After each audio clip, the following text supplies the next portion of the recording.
On December 31st, 1992, Sam Wheaton's father beat his mother to death with a broken whiskey bottle. His parents hadn't been arguing. There hadn't been any tension between them or some inciting incident that set his father off. 1 minute, the man was pouring himself his nightly 2 fingers of whiskey, and the next, he was swinging the bottle as hard as he could. Sam would later say that he'd never forget the sound that the bottle made as it collided with his mother's left temple. It was a dull thunk, followed by a brief echo. He had never heard that exact sound before, and he hasn't since. That noise was followed by the crunch of bone as his mother's skull broke inward. Next came the escaping hiss of air as she gasped. Finally, there was the thud of her already lifeless body striking the kitchen floorboards. It was a momentary symphony of death. When the instruments fell silent, Sam no longer had a mother. At the same moment that everything was crashing down around him, another murder was taking place 3 doors down the block. Jeremy Thomas's mother was using one of her disposable razors to slit the throats of both him and his older sister. Despite him living so close, Sam didn't know Jeremy all that well. Jeremy was a year ahead of him in school. They had played Little League baseball together when they were younger, but they didn't have much in common, so they didn't spend time together except during those games. Across the street, Jenny Sanderson's mother didn't murder anyone. Instead, she used the freezer door of the refrigerator to bash her own brains in while her daughter watched in horror. The entire time she was doing so, she screamed loudly in French. Jenny had been unaware that her mother spoke that particular language. That night at exactly 8:17 p.m., a portion of the population in roughly a 2-block radius of Porters Grove, Indiana, simultaneously went horribly and violently insane. By 8:25 p.m. that same night, it was over. Sometime around 8:20 p.m., Sam Wheaton's father finished clubbing his mother with the blood-splattered whiskey bottle and turned his attention to him. Sam's father was an older man. He had married late in life to a woman over 15 years his junior. He never came right out and said it to his son, but Sam always had the feeling that his father hadn't expected to ever get married. That was until he met Sam's mother.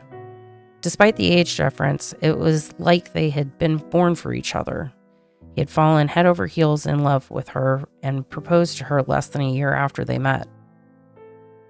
Because he was older, Sam's father wasn't physically able to do many of the things with him that other fathers could do with their sons. The spirit was more than willing, and in fact wished very much to, but the body wasn't able. The arthritis he suffered from made it difficult for him to do something as simple as play catch. Sam never blamed him for his inability to run around and play. Even from a young age, Sam understood that it wasn't his father's fault. In a way, he even came to appreciate the man's age.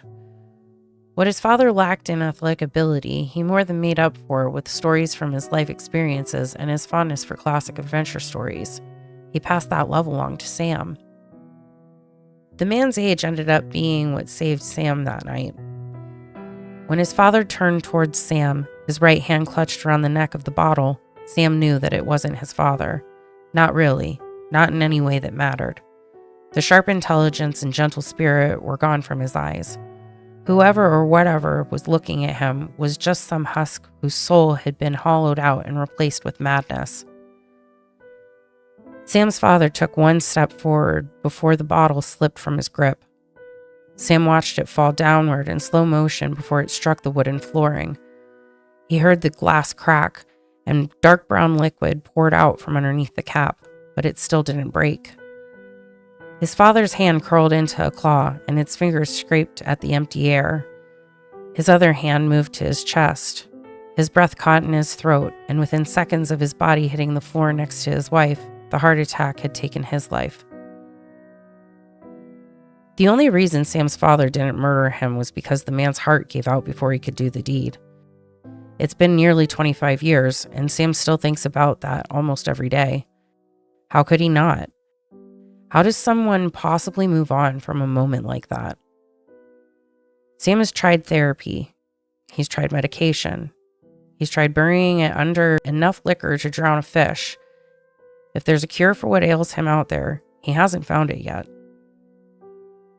I've spoken with some of the other survivors of that night. They haven't found that elusive cure either. 8 minutes. That's all it took for dozens of lives to be changed forever. 8 minutes. My name is Catherine Jerome, and you're listening to Dead and Buried Crimes.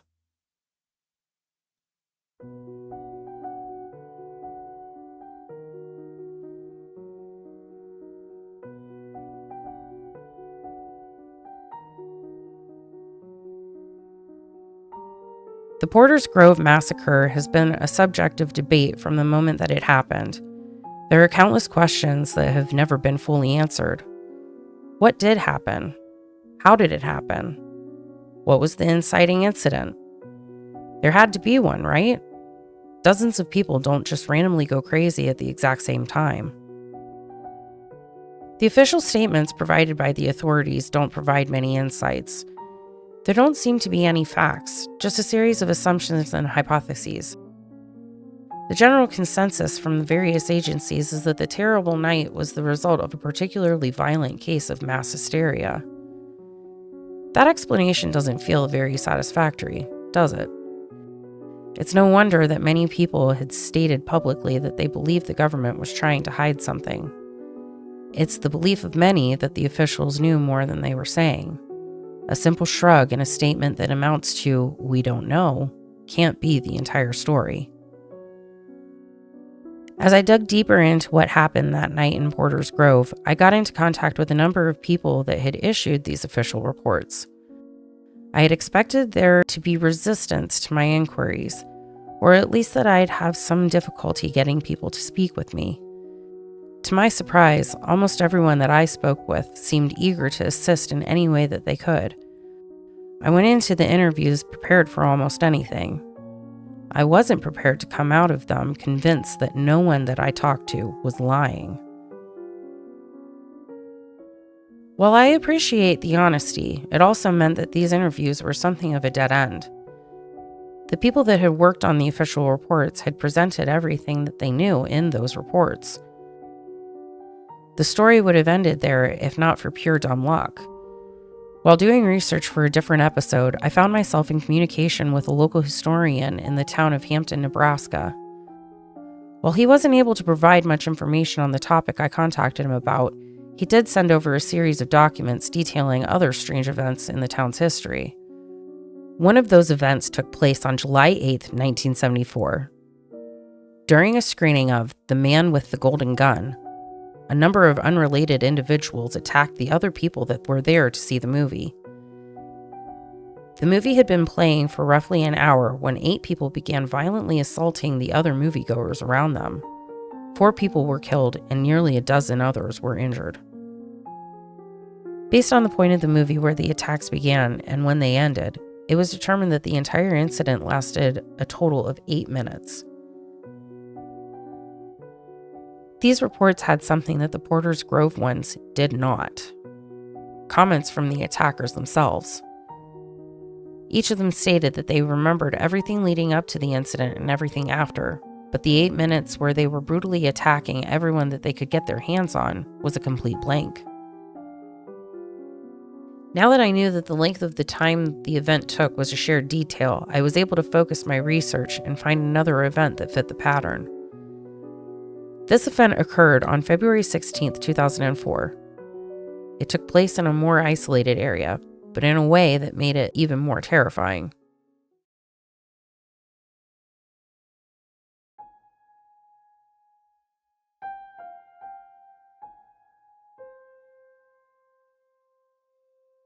This event occurred on February 16, 2004. It took place in a more isolated area, but in a way that made it even more terrifying. Dennis and Brianna Ingalls were newlyweds, having been married just days earlier. While many couples would have spent their honeymoon on a tropical island or taken a cruise, they had always been more outdoorsy and instead decided to rent a cabin at Yellowstone National Park. It provided them with everything they wanted: access to hiking, new places to explore, and, of course, privacy. Their second evening there, Brianna went to bed earlier than usual. They had been hiking through the park all day, and the exhausting exercise had given her a migraine.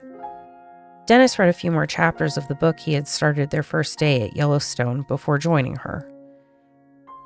At just after 2 a.m, Dennis awoke to find Brianna was no longer in bed next to him. He assumed that she had gone to the bathroom, and he rolled over to go back to sleep. He immediately returned to full consciousness as Brianna brought the fire poker down as hard as she could on his right ankle. Brianna wasn't a large woman. She stood barely over 5 feet tall, and she weighed under 120 pounds. Because of this, the blow didn't do as much damage as it could have. It was still enough to crack bone, however, and it split the skin just above the foot. More out of instinct than anything else, Dennis rolled off the far side of the bed before the second swing struck him. Instead, it landed on the bed with a muffled thump. With foam coming out of her mouth and rage written into every inch of her face, Brianna quickly followed him around the bed and attempted to bludgeon him again. Dennis managed to get upright enough to wrestle the poker away from his wife. Now disarmed, she immediately reached out with her hands to attempt to wrap her fingers around his throat. Because of their size difference, Dennis was able to fight her off and pin her down to the floor. Without hesitation, she sank her teeth deep into his shoulder. No matter how hard he tried to pull away, she kept biting down. Pushing as hard as he could, he finally forced her to release her grip. Skin tore away and blood poured out of the wound. Not sure what else to do, Dennis pulled the mattress down on top of Brianna and covered her with it, keeping her pinned to the floor as he pleaded with her to come to her senses. He was careful not to push hard enough to suffocate her, but this compassion made it much more difficult. Eventually, mercifully, she stopped her thrashing and called out her husband's name. When he removed the mattress, Brianna was staring up at him in fear and confusion. She had no memory of attacking her husband. From start to finish, her temporary insanity had lasted just 8 minutes, but to Dennis, it had seemed to go on forever. He drove them both to the closest medical facility. While his wounds were treated, Brianna went through a battery of psychological tests to try to determine what had caused her to snap. When she passed those tests and no signs of mental illness were detected, the determination was made that it hadn't been a case of temporary insanity after all. Instead, she was told that she had been going through a rare form of sleepwalking and hadn't been in control of her actions. If this was an isolated case, sleepwalking might sound like a perfectly acceptable diagnosis. Brianna Engel's doctors were only able to work with the information that they had. Eventually, she was released, and there have been no further incidents. I was surprised to learn that she is still married to Dennis. I can only imagine how much of a strain such an event is on a marriage.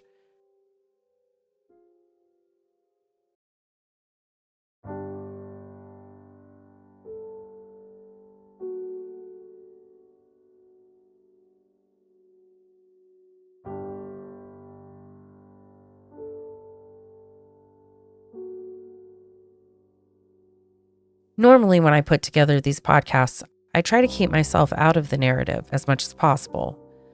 I'll drop in a personal opinion from time to time, yes, but I make it clear when that is happening. I'd much rather be the vessel for the story rather than be part of it. In this case, though, through no desire of my own, I find myself having been brought into the story. I'm not sure how someone found out that I was looking into these particular events. It wasn't that I was trying to keep my interest a secret or anything along those lines. When I contacted the involved parties, I used my real name and was honest about wanting more information so that I could present it to my listeners. One of the people that I contacted either passed my interest along to another party, or that party learned of my inquiries some other way. My contacts have all told me that they didn't speak with anyone else about the matter, and I have no reason to not believe them. Still, it's possible one or more of them are lying to me. I don't think that's the case, but it's a possibility. The other possibility, the one that I believe to be both more likely and more frightening, is that my research raised some red flags and led to me being monitored by someone. I don't know this person's identity, but simply to have something to refer to that person as, I've taken to calling them X. Not a very creative moniker, I admit, but appropriate given my lack of information about the person. 2 days after speaking with Dennis Ingalls, I received my first email from X.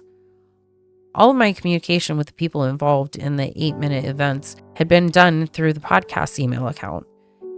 X's email, however, came to my private account, one that I only give to friends and family. Thinking back on it, I'm convinced that this was a flex, a way to impress on me that X knew more about me than they should.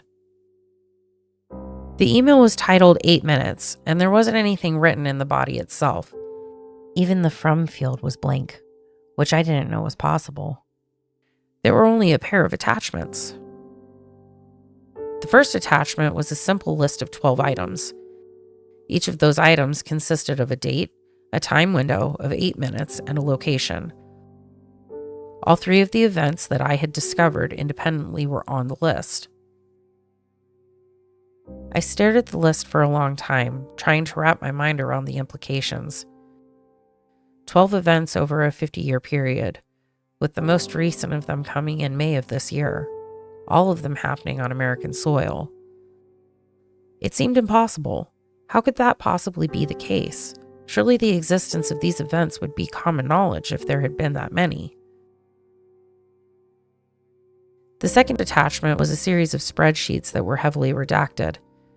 Each sheet was labeled with the name of one of the towns on the list of events. It was difficult to tell because of the redacting, but they appeared to be a listing of assignments for some unnamed agency.